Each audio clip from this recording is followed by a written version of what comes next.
Alors, pour commencer, nous avons l'honneur d'accueillir Adriana Velasquez-Berumen, qui est l'ingénieure biomédicale en charge des dispositifs médicaux et des diagnostics in vitro au sein de l'OMS. Et Adriana va nous présenter les recommandations de l'OMS concernant les systèmes de production d'oxygène. Chère Adriana, tu as 12 minutes. Merci beaucoup, merci à tous, merci à Cathy Humatem et à Viv et tous qui sont partis de cette présentation. Et je vais partager mon présentation, c'est aussi avec l'aide de Noël Mendy et d'Alejandra Vélez, mais je participe aujourd'hui avec vous. Merci beaucoup. Alors, je vais partager mon écran. Et désolé si j'ai... Ah, non, c'est bon. Désolé, si je ne parle bien le français, c'est que je suis mexicain. Hein? Mais je ferai le mieux. OK. Est-ce que vous pouvez voir mon écran? Oui? OK, merci. Oui, Adriana, c'est bon. OK. Alors, on parlera de l'oxygène dans le cadre de la pandémie du COVID. Ce qui est très important, c'est que l'oxygène est un médicament essentiel. Alors, c'est le numéro 1 dans les médicaments et la thérapie pour le COVID. Comme vous savez, les dispositifs médicaux sont essentiels pour la protection, le diagnostic et le traitement des patients. Ici, vous voyez les in vitro, diagnostic in vitro, les équipements de protection individuelle et tout ça qui passe aux soins intensifs. La OMS a beaucoup de documents d'information. Ici, je vous propose la page à l'Internet où vous pouvez trouver toute l'information en français si vous en avez besoin. Et comme vous savez, l'intention, c'est améliorer l'accès aux dispositifs médicaux et le processus est le suivant. Et initialement, il y a l'innovation, la production locale. Après, on fait la liste des dispositifs médicaux prioritaires pour le COVID-19. Après, on doit faire qu'il y a l'approbation de la réglementation pour ce dispositif et on doit aussi savoir qu'est-ce que c'est l'évaluation de besoins et faire les spécifications techniques et l'approvisionnement, la formation pour une utilisation en toute sécurité, la surveillance après la mise en marche et le déclassement. On a fait la liste des dispositifs prioritaires, mais ce qu'on a fait même avant, quelques années avant, c'était les spécifications techniques pour l'achat, la procuration de dispositifs médicaux. Et ici, on a fait pour le ventilateur, pour les équipements de diffusion, mais aussi pour les concentrateurs et pour tous les équipements de ventilation. On a fait des documents qui expliquent les besoins d'oxygène et la disponibilité d'oxygène aux différents plateaux d'attention, à centres de santé, aux hôpitaux ou aussi au hôpital de tertiaire niveau ou qui ont besoin de quelques infrastructures que c'est plus cher et plus complexe. On a fait la comparaison des systèmes d'alimentation en oxygène. Si on utilise l'alimentation centrale, on fait les bouteilles d'oxygène ou le concentrateur.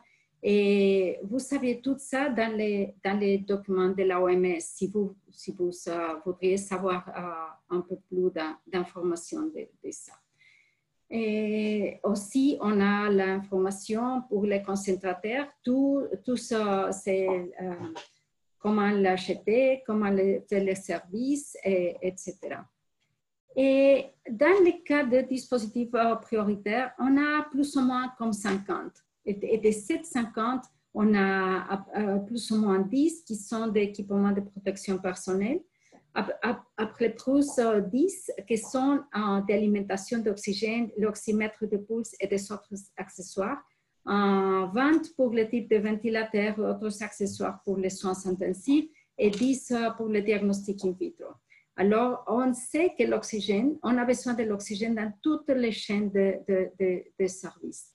Alors, on a mis tout ça, tous ces équipements et dispositifs médicaux dans un catalogue. Et ce catalogue, c'est un catalogue pour tous les pays à faible et moyen revenu. Et là, on peut y aller et chercher ce qu'on a besoin et le demander.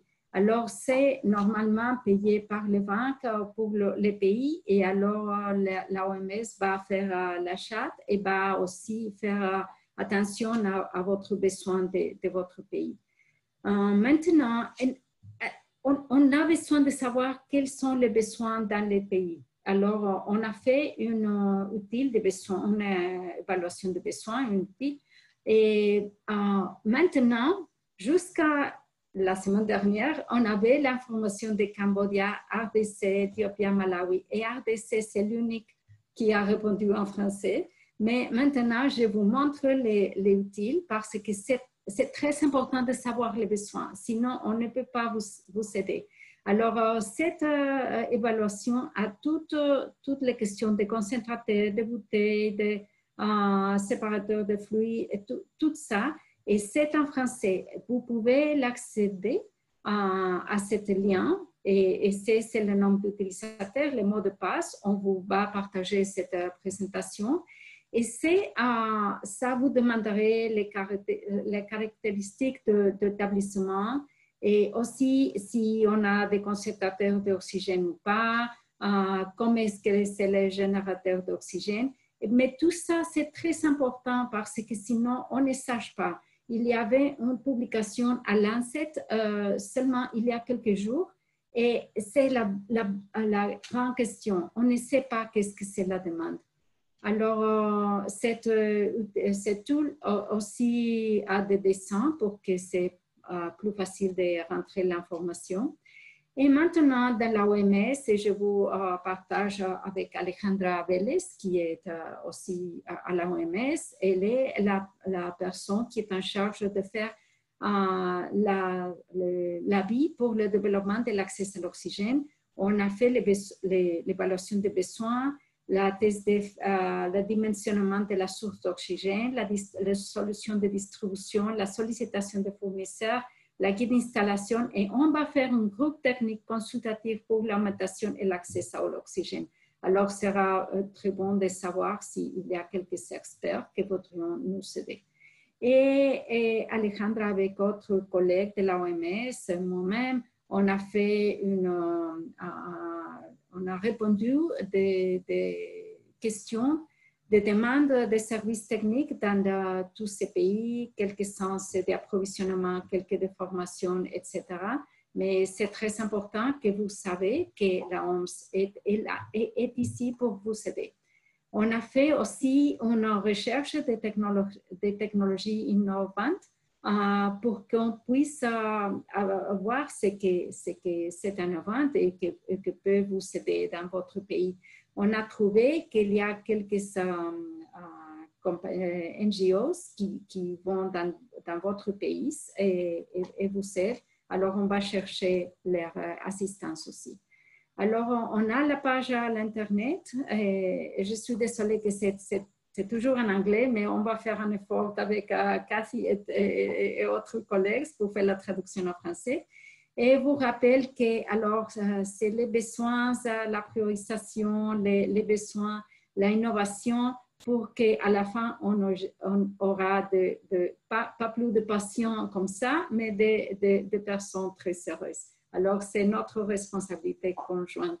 Merci beaucoup à tous et restez safe. Merci beaucoup. Merci beaucoup Adriana. Alors je repartage à nouveau mon écran.